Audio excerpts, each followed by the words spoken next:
Welcome back to NBA Pickup, and today we're going to be talking about the NBA draft and some other trades that have happened earlier today.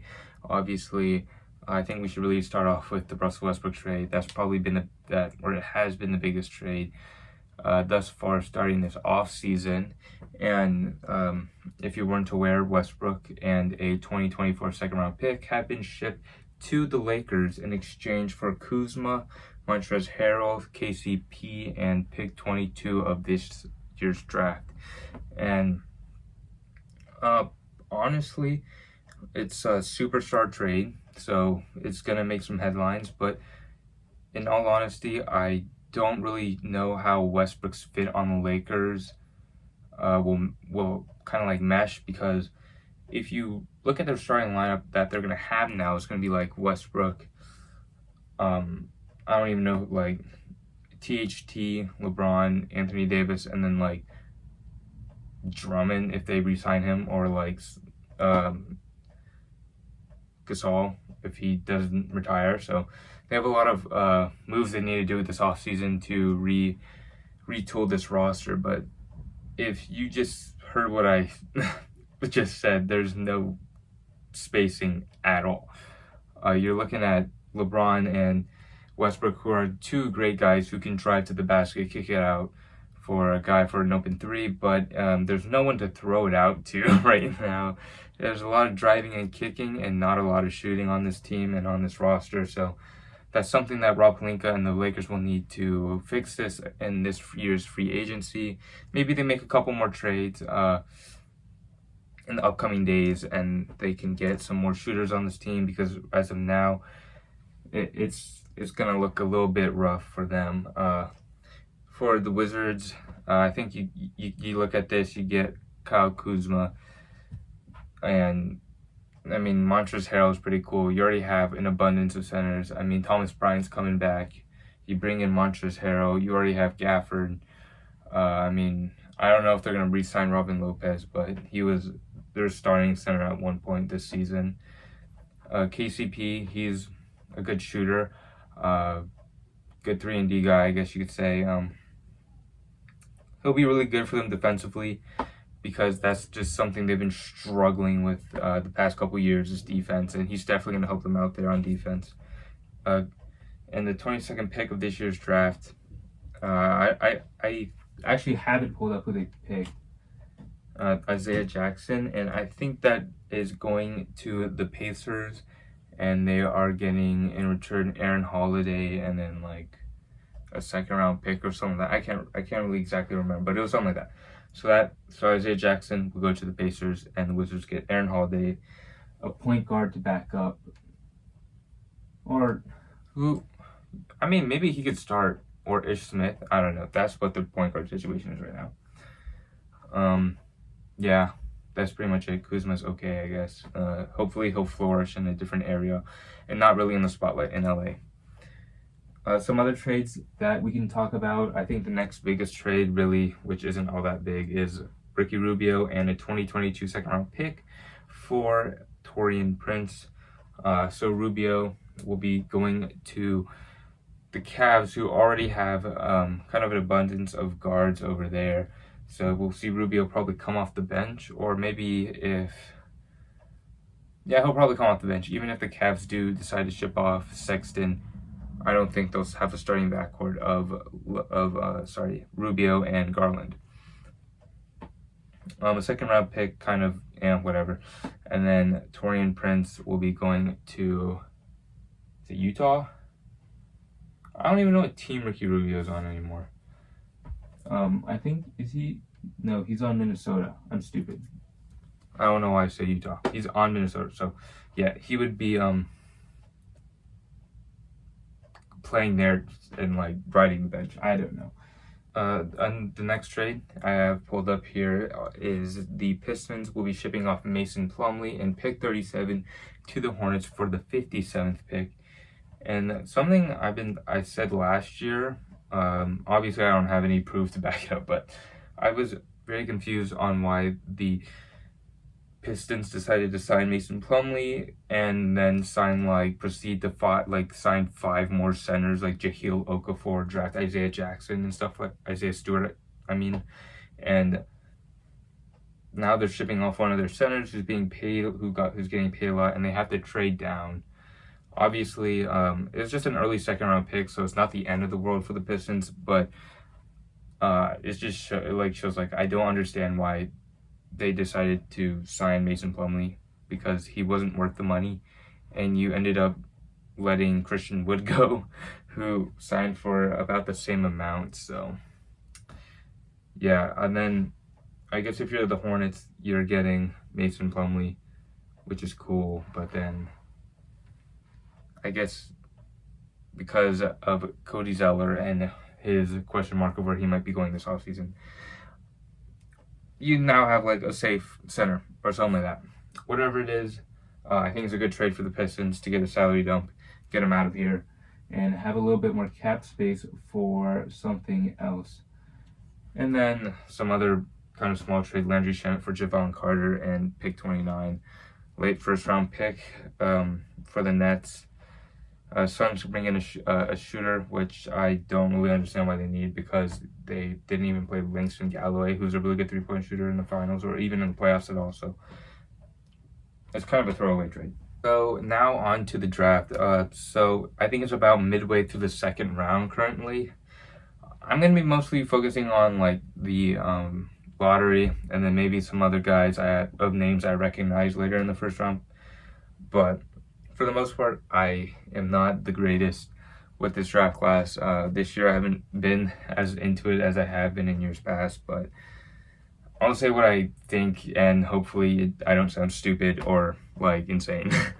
So obviously, Cade Cunningham, I don't think there's any way that you didn't see that coming. I mean, if the Pistons drafted anyone but Cade, then I guess there would be riots in Detroit. But yeah, Cade Cunningham has a lot of potential, is super good now.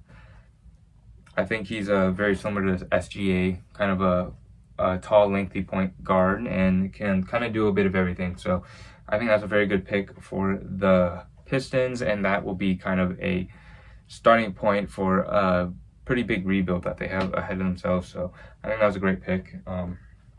Moving on to the Rockets, with the second pick, they select Jalen Green. Does remind me of a lot of Bradley Beal and Zach LaVine. I know we probably hear these comparisons a lot about guys who can score on 3 levels.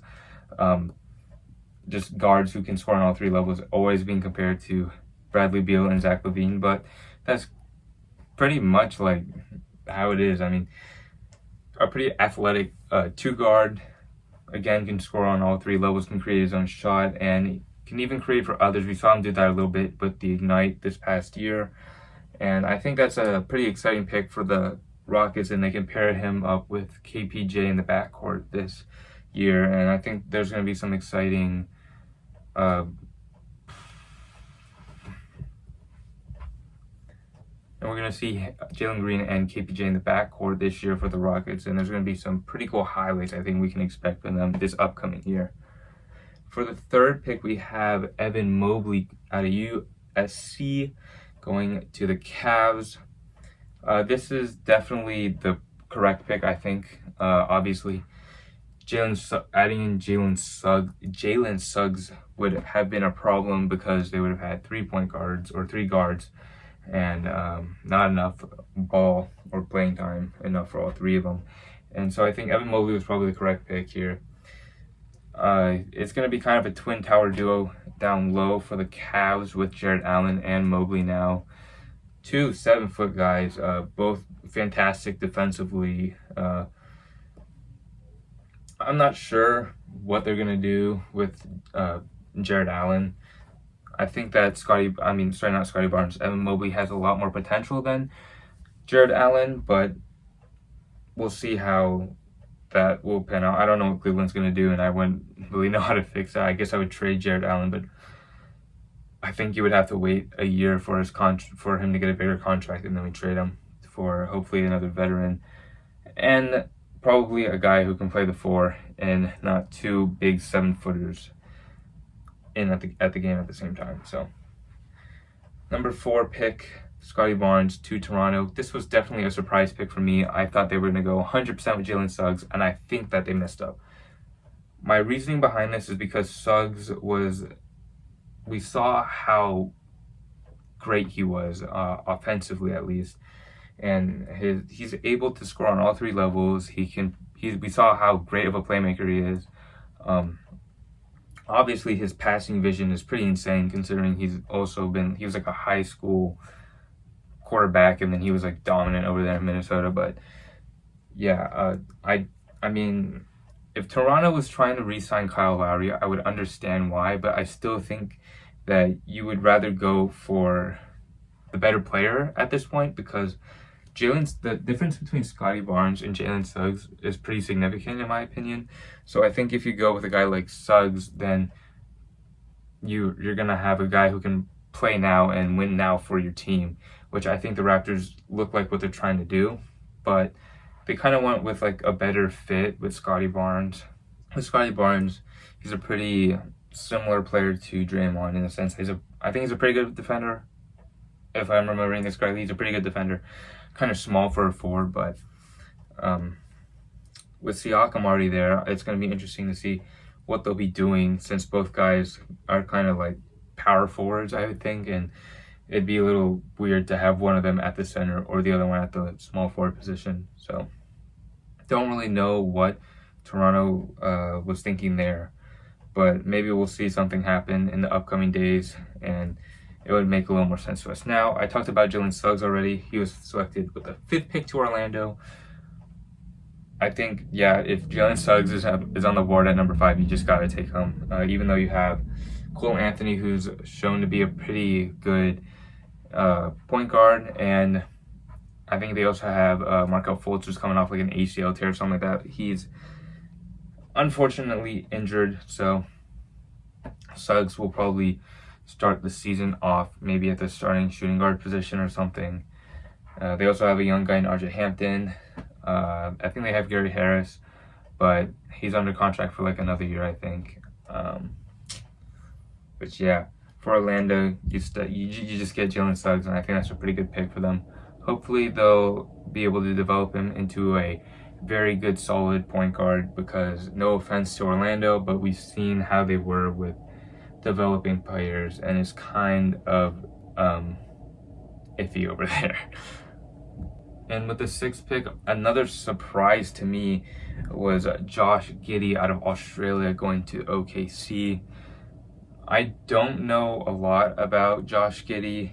I think, or at least what I've heard, he had a lot of triple doubles in Australia or something like that. So I guess he's similar to Luka Doncic. I don't know. Again, I don't know a lot about him, and I'll just say I was surprised to see his name pop up and not Kuminga's name, which brings me to the next pick, with the Warriors selecting Jonathan Kuminga. At the time, I was really excited when the Warriors drafted him, but now that I've had some time to think about it, though, just like I kind of dislike this pick more and more, just because I'm going to go into depth a little more, because obviously I'm a Warriors fan, so I have a little more to say here. But Kuminga is definitely kind of a raw prospect, just like Wiseman was last year. And I think we're going to have some trouble developing him, just simply because we had a lot of trouble trying to develop Wiseman. It's really difficult for a team who's trying to win now to also develop players at the same exact time. So with Kuminga coming to the Warriors, we're having like kind of a lot of players at that power forward, small forward position. Guys like Pascal, Draymond, and then Kuminga now. All guys who are kind of small but can run the floor. We also have Juan Toscano-Anderson, Looney, Wiseman, and that's just a lot of big men. So it'll be interesting to see how we'll be able to insert Kuminga into our rotations this upcoming year. And like I said earlier, with the whole trying to develop players while also trying to win now, it's a problem, because Wiseman last year, before he got injured, was playing at most like 20 minutes per game, even he would be starting. So obviously it's kind of tough when you have an extremely raw player and you're trying to get him minutes, but at the same time you're trying to win games. But when he's in the game, it's kind of hurting your team. But at the same time, you need to have him in the game so he can get some learning experience. And it's just kind of a big old mess for the Warriors. So, yeah, I was really high on Davion Mitchell going into the draft. And I really, really wanted them to pick him just because I know he's a win-now player. And if the Warriors weren't able to trade their picks, then they would bring in a guy who could help now come off the bench and have like a pretty big impact on the defensive end and maybe even be able to create his own shots next to Jordan Poole in the backcourt coming off the bench. So that's my whole spiel with this pick, at least at number 7. Going into the 8th pick, Orlando. This I think was Chicago's pick that was traded to Orlando. They chose Franz Wagner, who is, I think, Mo Wagner's brother. I am not much of a fan of this pick. I think it's just because Wagner in the tournament was not all that great. And he's just kind of a pretty basic 3-and-D player. And, I mean, or I guess, like, if you're Orlando, I thought you could have gone with someone like Book Knight. But they decided to go with Wagner, and I kind of have like Mario Hezonja vibes, just because it's like, oh, it's like a foreign name dude, and I just don't see how he'll pan out with the Magic. Next up, with the 9th pick, the Kings selected Davion Mitchell from Baylor. Again, Mitchell, I'm extremely high on him. I think he'll be pretty good for the Kings. Again, a really good defensive player. He really showed that in the tournament and in the championship game with Baylor. Can create his own shot, like I said. Just reminds me a lot like of Donovan Mitchell, not just because they both wear number 45 and they're short and their last name is Mitchell, but because their playing style is very similar. And I think that's a great pick for Sacramento. It'll be interesting to see Fox, Halliburton, and Mitchell all kind of go and play together. This is the 2nd year in a row, actually. The Kings have selected a guy who's the best player, I think. And like last year, they selected Halliburton, and the years previous to that, they've always selected guys who would have been who fit with the team, like Bagley, Scalabrine.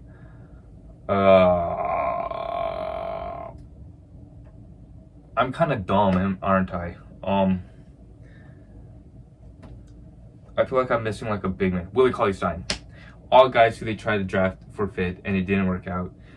And now they draft who's the best available and it's really working out for them. And I think that's great for Sacramento. Should be interesting to see 3 guards. All really 3 really good guards in my opinion. So see how their rotations will come out. On the 10th pick, the Grizzlies, because this is the pick that was traded in the Valanciunas trade. The Memphis Grizzlies will select Zaire Williams, and I don't know too much about him, and I was kind of surprised to see his name pop up in the lottery, to be honest. Again, I thought that it would have been James Bouknight from UConn, but I was expecting them to select James Bouknight, but I guess not, and whatever. I don't know too much about Zaire Williams, so I don't have a lot to say. Which brings me to my next pick. The Hornets select James Bouknight. Couldn't read there for a second. Hornets, they get a pretty good 3-level scorer, athletic guard in Bouknight. Again, reminds me of a lot like Bradley Beal and Zach LaVine. But besides that, I thought he was a really good bucket getter for UConn last year, and I was kind of hoping he would fall to 14 for the Warriors because he kept on dropping and dropping, but it was just a matter of time before he got picked up. And that brings me into my next pick, Joshua Primo from Alabama. That will be going to San Antonio. I had no idea. I had no idea who the hell this guy was, to be quite honest with you. He's a guard. I don't know what he can do because he averaged like 8 points in college, and I know he was on Alabama, and that team was pretty good last year. And they have a lot of good guys, but I like what? Like I don't know who this guy is. So another guard for San Antonio. Don't understand this pick. I thought they would go for like a center, to be honest. I don't know what center they would go with though. The Pacers selected Chris from Morgan, because I don't know his last name, because I have no idea who the heck this guy is either. Yeah, so I don't know like 3 players from like the lottery, so I think that kind of shows how much I really know about this draft. So, but yeah, cool pick for Indiana. I think he's also like a guard / wing, so I think that's what the Pacers kind of lack of right now. At least at the small forward spot. I mean, they had TJ Warren come back. I forgot. Whatever. He'll come off the bench because they also have LeVert and Warren starting at the wings for them. Should be fun. Yeah. Next pick, Warriors, 14th pick, Moses Moody. I really like this pick for them because I'm pretty confident with the Warriors when they eye on a player like they did on Moody, and that kind of gives me hope for them at least for the player, because if the team is kind of like has an eye on them and they really like them and they end up getting him like the Warriors did here, I feel like it'll just be better vibes, and that just kind of correlates to a better career for the player. So I'm pretty happy with that pick. He can shoot the ball pretty good, and he's also kind of a 3-level scorer. So now for the rest of the draft, just kind of looking at it right now, I can recognize some players' names like Corey Kispert, Trey Mann, Kai Jones, Jalen Johnson. Jalen Johnson fell pretty far because of whatever happened at Duke, and then he left, and then yeah, he fell pretty hard to Atlanta. So should be interesting considering the Hawks were wanting to trade Reddish, and then now they have a guy like Jalen Johnson coming in who kind of plays the same, who's very similar to Reddish because they're both lengthy wing players. So should be interesting to see how that pans out. And then another guy, Keon Johnson, fell in my opinion. I thought he was going to go like late lottery, and he ended up going to 21 to the Clippers via the Knicks, because the Knicks traded that pick for like a future Clippers pick or something like that. Some other names I recognize here are Isaiah Jackson, Josh Christopher, Quentin Grimes, and Usman Garuba. So yeah, Rockets win everything because they drafted Usman himself, the big man Usman Garuba. So yeah, if there's anything that I forgot, let me know in the comments below. Let me your thoughts about the draft, the trades, and stuff like that in the comments below. Maybe what you expect this coming free agency, because there's a lot of moves that could potentially happen. And leave a like, subscribe, and share with your friends again so I can get more views on my trashy video.